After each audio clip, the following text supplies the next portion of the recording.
আজকে ছিল অক্ষয় তৃতীয়ার দিন। সকাল থেকে অনবরত বৃষ্টি হয়েই চলেছে, আর আমারও সকাল থেকে অনেক এক্সাইটমেন্ট হয়ে চলেছে, বিকজ অনেক দিন পর মামা বাড়ি যাব।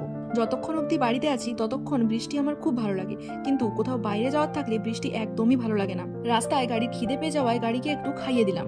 গরমের মধ্যে বৃষ্টির জল পেয়ে এই গাছগুলো যেন একদম প্রাণবন্ত হয়ে উঠেছে। বাবা শ্বশুর বাড়ি যাচ্ছে বলে কথা, তাই রাস্তায় আরো একবার দাঁড়িয়ে মিষ্টি আর ভাই দিদির পছন্দ মতো ফল কিনে নিল। আমি এতটাই এক্সাইটেড ছিলাম যে মামা বাড়িতে পৌঁছে ভিডিও করতে মনেই নেই। আর আমার ভাই দিদিও ক্যামেরা ফ্রেন্ডলি নয়, তাই আর ভিডিও করা হয়নি।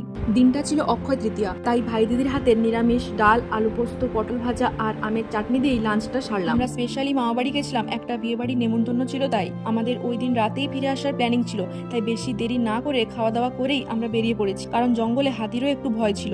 দিন হোক বা রাত, ঝাড়গ্রামের এই জঙ্গল আমার সবসময়ের জন্য খুবই প্রিয়। আজকের ব্লগ এই পর্যন্ত। ব্লগটি ভালো লাগলে চ্যানেলটি অবশ্যই সাবস্ক্রাইব করে দিন।